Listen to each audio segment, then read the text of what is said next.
இருக்கிற ராசிலே வந்து கும்பம் ஒரு சிறப்பு பெற்றது. இந்த கும்பராசி கும்பலக்னத்துக்கு 7ஆம் இடம் சிம்ம ராசி வந்துடும். அப்ப என்ன ஆகும்? அப்ப யாரை கல்யாணம் பண்ண முடியும்? கல்யாணம் பண்ணா நிக்குமா? 5ல கேது உக்காந்தா பெரிய கோடீஸ்வரன் ஆயிடும். ஆனால்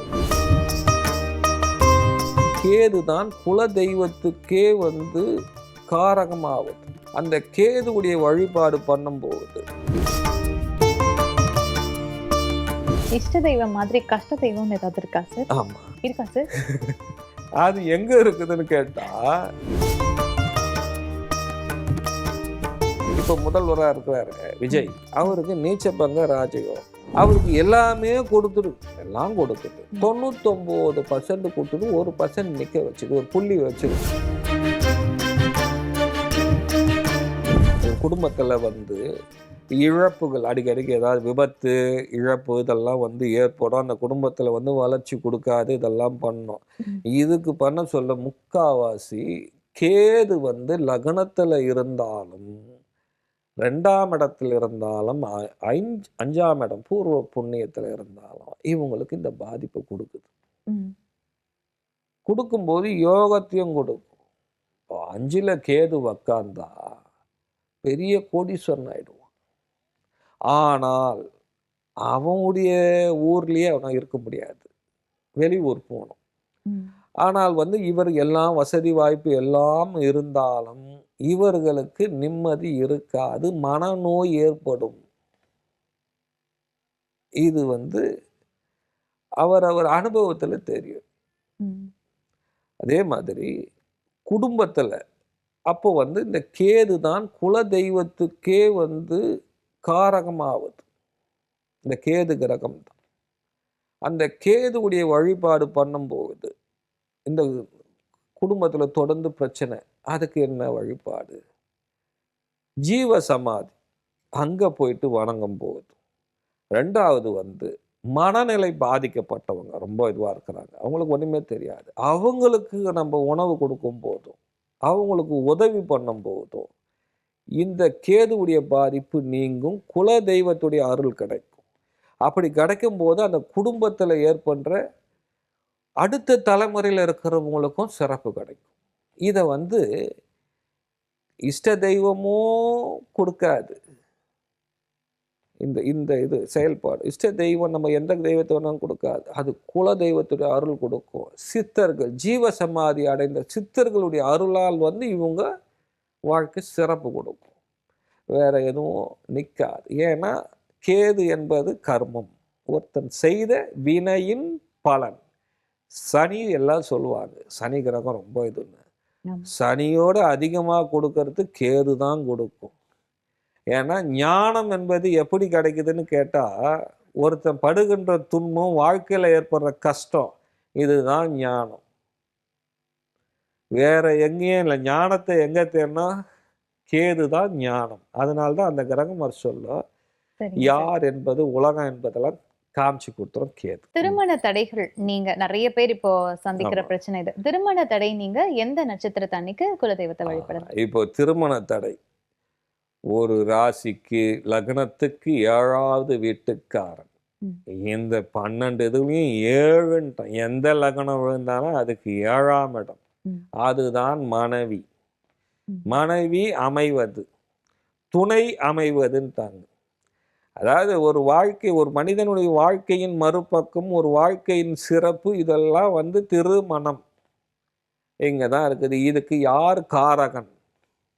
இப்போ கல்யாணம் ஆகிறதுக்கு யார் காரகன் அப்படின்னு வர சொல்ல, இப்போ ஒரு பெண்ணுக்கு எடுக்கும் போகுது, ஒரு பெண்ணுக்கு அவருடைய லக்னத்துக்கு சுக்கிரன் தான் எல்லாத்துக்கும் காரணம். அவருடைய எந்த யாரா கூட இருக்கட்டும், எந்த ராசியா கூட இருக்கட்டும், அவங்க 12 ராசியில எந்த ராசியா கூட, சுக்கிரன் கிரகம் எந்த நட்சத்திரத்தில் விழுந்திருக்குதோ, இதுதான் இது சுக்கிரன் என்பவர் எந்த நட்சத்திரத்துல விழுந்திருக்கிறார் அந்த நாளிலும், செவ்வாய் எந்த நட்சத்திரத்தில் நிற்கிறார் அந்த நாளில், இவருடைய குல தெய்வத்தையும் இவருடைய இஷ்ட தெய்வத்தையும் போய் வணங்கும் போது திருமண தடை விலகிடும். அது எப்படி சார் நான் தெரிஞ்சுக்கிறது? அது அது ஒண்ணும் இல்லை. நம்ம ஜாதகத்தை எடுத்து நம்ம பார்க்கும்போது நம்ம எல்லாருடைய ஜாதகத்தையும் எடுத்து நம்ம பார்க்கும்போது இந்த சுக்கிரனுடைய கிரகம் போட்டிருக்கும். அந்த சுக்கிரன் வந்து எந்த நட்சத்திரத்துல நிக்குதோ அந்த அந்த நாள் அந்த நட்சத்திரத்தண்டு. ஏன்னா 27 நட்சத்திரம் நம்ம ஒவ்வொரு நாளும் ஒரு நட்சத்திரம் வந்துக்கினே இருக்கும் ஒரு மாதத்துல. அன்னைக்கு அதே மாதிரி செவ்வாய் நிக்கிற இந்த நாள்ல ஆணும் பெண்ணும். Okay sir. இப்போ இது நீங்க சொல்றது வந்து முதல் திருமணத்துக்கு. நிறைய பேர் 2வது திருமணத்துக்காக ரொம்ப நாள் காத்துக்கிட்டு இருப்பாங்க, 2வது வரன் தேடிட்டு இருப்பாங்க. அவங்களுக்கும் இது பொருந்துமா? 2வது கல்யாணம் பண்ணதான் மனைவி 7ஆம் இடம் சரியில்லை. அப்ப 2வது கல்யாணத்துக்கு எங்க போனா 11வது இடம் லாபஸ்தானம்னுவாங்க. அந்த 11வது வீட்டுக்காரனான ஒரு கிரகம் இப்போ வந்து ஒருத்தருக்கு வந்து இப்போ ஒரு உதாரணத்துக்கு சொல்றேன். இப்போ வந்து ஒரு கும்பராசி எடுத்துப்போம். ஏன்னா இருக்கிற ராசிலேயே வந்து கும்பம் ஒரு சிறப்பு பெற்றது. சனி உடைய ராசி 11வது ராசி, ரொம்ப நல்ல ராசி. இந்த ராசி இந்த லக்னமா கூட இருக்கட்டும், இந்த ராசி இந்த லக்னம் வச்சுக்கலாம். இப்போ இவருக்கு 2வது கல்யாணம் ஆகுமா, முதல் கல்யாணம் சிறப்பா இருக்குமான்னு கேட்குறாங்க. நான் ஒரு கேள்வி வச்சுக்கேன். இந்த கும்பராசி கும்ப லக்னத்துக்கு 7ஆம் இடம் சிம்ம ராசி வந்துடும்.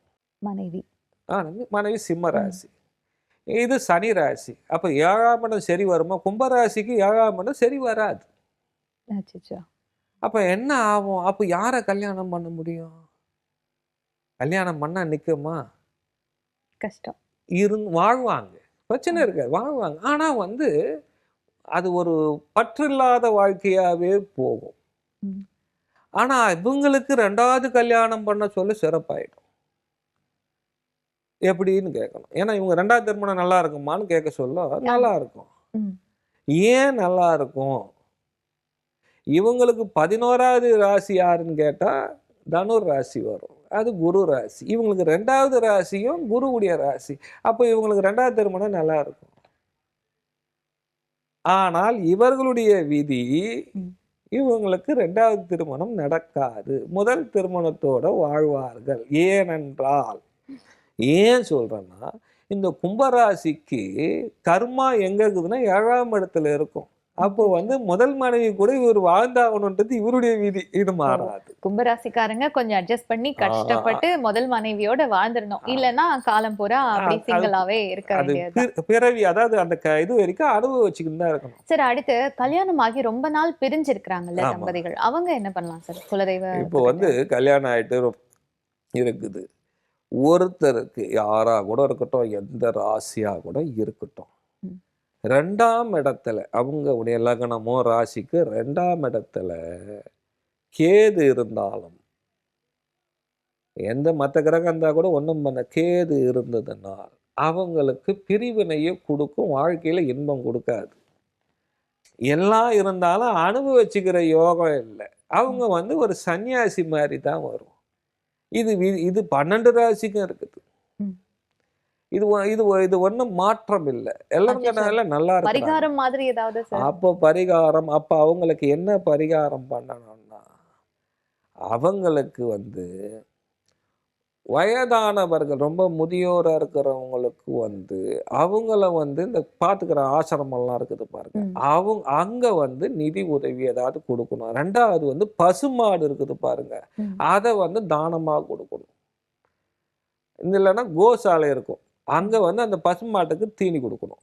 இது மாதிரி பண்ண சொல்ல அவங்களுக்கு அது விடும். இல்லைன்னா கணவன் மனைவிக்குள்ள இருக்கிற பிரிவு மெல்ல மெல்ல அது சரியாகும். இல்லைன்னா அது அவங்களுக்கு எத்தனை கல்யாணம் பண்ணாலும் 2ஆம் இடமும் தன குடும்ப வாக்கு. ஒன்று அவங்க சொல்லால கெட்டு போயிடுவாங்க, இல்லைன்னா தனம் இல்லாத கஷ்டப்படுவாங்க. இந்த 2 செயல்பாடு அவங்களுக்கு பண்ணும். இந்த கேது எங்க நிக்குதோ அந்த வேலை செய்யும். அடுத்து சொந்த வீடு வாங்குறதுக்கு எந்த நட்சத்திரத்துல? அது 4வது நட்சத்திரம். அப்போ ஒருத்தருடைய நட்சத்திரத்துல இருந்து இப்ப பாத்தீங்கன்னா, இப்போ மேஷ ராசின்னு பாத்தீங்கன்னா அஸ்வினி நட்சத்திரம், அஸ்வினி, பரணி, கிருத்திகை, ரோகிணி, 4வது நட்சத்திரத்தன்னு வந்து அவங்க வந்து வணங்கினால் பெண் தெய்வத்தை போய் வணங்கணும். வணங்கும் போகுது அவங்களுக்கு அந்த வீடு கட்டுற யோகத்தை கொடுக்கும். இப்போ இந்த ராசிக்காக சொன்னேன். இப்போ வந்து யாரா இருந்தாலும் அவங்களுடைய நட்சத்திரத்துக்கு 4வது நட்சத்திரமா வர நாள் இவங்க போய் வணங்கலாம். எந்த தெய்வத்தை வேணாலும் இஷ்ட தெய்வத்தையும் வணங்கலாம். எல்லாம் வணங்கும் போது இவங்க குறை தீரும். இஷ்ட தெய்வம் மாதிரி கஷ்ட தெய்வம்னு ஏதாவது இருக்கா சார்? ஆமா. இருக்கா சார்? அதாவது குலதெய்வம் இருக்கிறாப்புல, குலதெய்வம்ன்றது நம்முடைய முன்னோர்கள் நம்ம வழிபாட்டது குலதெய்வம். இஷ்ட தெய்வம்னு நம்மளே தேடிக்கிட்டு நம்ம எனக்கு இதுதான் இந்த தெய்வம் பிடிக்கும் அந்த தெய்வம் பிடிக்கும்னு சொல்லிக்கிறது வந்து இஷ்ட தெய்வம். அது யாராகும் எந்த தெய்வமாக கூட இருக்கட்டும். அது 33 கோடி தேவர்கள் இருக்கிறாப்புல அவங்க வந்து இஷ்ட தெய்வம். அது யாருன்னா இருக்கலாம். கஷ்ட தெய்வம்னு இருக்கும். நம்ம கூடயே தான் இருக்குது கஷ்டம். அது எங்க இருக்குதுன்னு கேட்டா நம்முடைய எண்ணங்கள் தான் நமக்கு கஷ்டம். அப்போ எது நம்முடைய எண்ணங்கள்னா நம்முடைய 3ஆம் இடம். ஒருத்தருடைய ராசியா இருக்கட்டும் லக்னத்துக்கு 3ஆம் இடத்துக்குரியவர் 3வது நட்சத்திரம் உடையவர்கள். அந்த 3வது நட்சத்திரம் எடுக்கும் போது அதுதான் நமக்கு கஷ்டத்தை கொடுக்கக்கூடியது நபர். ஆமா. இப்போ ராசியிலிருந்து 3வது நட்சத்திரம் உடைய நபர் தான் எனக்கு கஷ்டத்தை கொடுக்க. நபர் இல்ல, அதோடைய செயல்பாடு. அது என்ன ஆதிக்கம் பெறுதோ அந்த ஆதிக்கம் நமக்கு செயல்படும். இப்போ வந்து பாத்தீங்கன்னா ஒரு உதாரணத்துக்கு சொல்றேன். இப்போ வந்து அஸ்வினி நட்சத்திரம் மேஷ ராசி, பரணி கிருத்திகை. இப்போ வந்து இந்த அஸ்வினி நட்சத்திரம் 3வது நட்சத்திரமா கிருத்திகை நட்சத்திரம் வரும். ரொம்ப ஒரு சிறப்பு. அப்போ அவங்க என்ன பண்ணணும்? அப்போ அந்த 3வது அந்த நட்சத்திரத்துக்கு அதிபதி யார்? சூரியன். அந்த சூரியன் எங்க போய் நிக்குது? அந்த சூரியன் எங்க நிக்குது அந்த பாவம் அவங்களுக்கு கெடும். அதனுடைய சம்பந்தப்பட்ட எண்ணங்கள் அவர்களுக்கு தோணும். அப்ப அந்த 3வது நட்சத்திரத்தன்னு நம்ம வந்து நம்ம குலதெய்வமோ இஷ்டதெய்வமோ வேண்டணும். அது எண்ணங்கள். அது நல்ல கிரகத்துடைய செயல்பாடுல அந்த 3வது நட்சத்திரமா வரும்போது உயர்வான சிந்தனைகளை ஒருத்தனுக்கு கொடுக்கும். ஒரு பெரிய உயர்வு சிந்தனை இதெல்லாம் கொடுக்கக்கூடியது அது எண்ணங்களின் செயல்பாடு. நம்ம எண்ணங்களை சரி பண்றதுக்கு கூட எண்ணம் தான் கிரகம் தான் செயல்படும். ஒருத்தருக்கு ஒரு எண்ணங்கள் மாறத்துக்கு கிரகத்துடைய மாற்றமும் எண்ணங்கள் மாறும். அதுதான் ஒண்ணு. எண்ணம் வந்து செயல். ஒருத்தருடைய குணாதிசயம் மாறாது. பிறவி குணம் என்பது பிறவி. Okay sir. இப்ப இவ்வளவு நேரம் நம்ம ஒவ்வொரு பிரச்சனையா பார்த்துட்டே வந்தோம் இல்லையா? இப்ப எனக்கு வந்து திடீர்னு ஒரு யோகம் வரணும். திடீர் பதவி உயர்வா இருக்கலாம், இல்ல திடீர்னு அது ஒரு லாட்டரி சீட் அந்த மாதிரி திடீர் யோகம் வர்றதுக்கு என்ன சார் பண்ணலாம்? அப்ப திடீர் யோகம் கொடுக்கறது வந்து தர்ம கர்ம யோகம்னு பேர். ஒரு தர்ம கர்ம யோகம்னா நம்ம கீழே ஒரு 10 பேருக்கு நம்ம ஒரு பெரிய இதுவாக உட்காரக்கூடிய யோகம், வெஞ்சாமரை வீசக்கூடிய யோகம், இது மாதிரிலாம் நிறைய யோகம் இருக்குது. இந்த யோகத்துடைய செயல்பாடு எது கொடுக்கும்? யாரை வேண்டனா கிடைக்கும்? யாரு கொடுப்பா? ஒருத்தருடைய ஜாதகத்தை கொடுக்குறாங்க. இந்த ஜாதகத்தில் எல்லாம் சிறப்பாக இருக்குது, ரொம்ப அருமையான ஜாதகம், எப்படி கொடுக்குது? இப்போ இதுலேயே வந்து ஒரு பெரிய சிறப்புனா நீச்ச பங்கராஜ் யோகம்னு. அந்த யோகம்னா 99% கொடுத்துரும், 1% கொடுக்காது. அந்த மாதிரி யோகம் வர வைக்க எப்படி என்ன பண்ணணும் சார்? இப்போ நீங்க பார்த்தீங்கன்னா இப்போ முதல்வராக இருக்கிறாரு விஜய், அவருக்கு நீச்ச பங்க ராஜயோகம். அவருக்கு எல்லாமே எல்லாம் கொடுத்துட்டு 99% கொடுத்தது 1% நிற்க வச்சுது, ஒரு புள்ளி வச்சிரும். எல்லாம் கொடுத்து எடுத்துன்னு வந்து நிற்க வச்சுட்டு அங்கே ஒரு இதுதான் நீச்ச பங்க ராஜயோகம். அது பெரிய ராஜயோகம் தான். அது கொடுக்கும். நீச்சன் நின்ற ராசி அதிபதி ஆட்சி உச்சம் பெற்றால் நீச்சபங்க ராஜயோகம். அது மாதிரி ஒரு சிறப்பு. அப்போ இவங்களுக்கு வந்து இது மாதிரி இருக்கிறவங்களுக்கு கொடுக்கும். தர்ம கர்ம யோகம் கொடுக்கும். அதுவும் வந்து 9, 10 கூடியவர் யோகம் பெற்றால் தர்ம கர்ம யோகம். அப்ப என்ன பண்ணணும்னா 9வது நட்சத்திரமான அன்னைக்கு நம்ம இந்த பசுமாட்டுக்கு வந்து இந்த வாழைப்பழத்தை வந்து கொடுக்கணும். அதுக்கு வயிறு ஃபுல்லாக நம்ம உணவு கொடுக்கணும் மாட்டுக்கு. இதை கொடுக்கும்போது நம்மளுடைய நட்சத்திரம் 9வது நட்சத்திரம் பாக்கியம். நம்ம அனுபவிக்கிற யோகம், ஒருத்தருக்கு அனுபவிக்கிற யோகம் இருந்தால் தான் அவர் அனுபவிக்க முடியும். அனுபவிக்கிறதுக்கு யோகம் இல்லைன்னா எவ்வளோ சிறப்பு எவ்வளோ பதவி உயர்வு இருந்தாலும் யோகம் வேலை செய்யாது. அந்த யோகத்தை நம்ம செயல்படுத்தணும்னா நமக்கு 9வது நட்சத்திரமா வரும்போது, இப்போ முதல் நட்சத்திரம் அஸ்வின் நட்சத்திரம், அஸ்வினி, பரணி, கிருத்திகை, ரோகிணி, மிருகசிரம், திருவாதிரை, புனர்பூசம், பூசம், ஆயில்ய நட்சத்திரம். அந்த ஆயில்ய நட்சத்திரத்தன்னு வரும்போது, இப்போ இந்த நான் சொன்ன மேஷ ராசிக்கு இருக்கவங்க சொல்றேன்.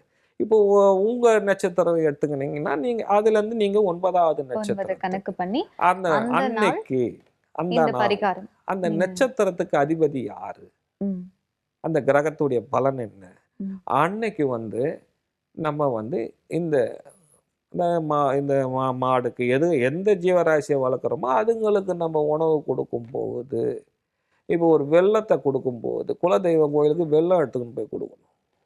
அப்புறமா அங்கே இந்த என்ன சொல்லுவாங்கன்னா, இப்போ அந்த எறும்புங்களுக்கெல்லாம் போடுவாங்கன்னா அரிசி மாவு, பச்சை அரிசி மாவு, அதில் கொஞ்சம் வெள்ளத்தை போட்டு இதை கொடுக்கும்போது தீரும்.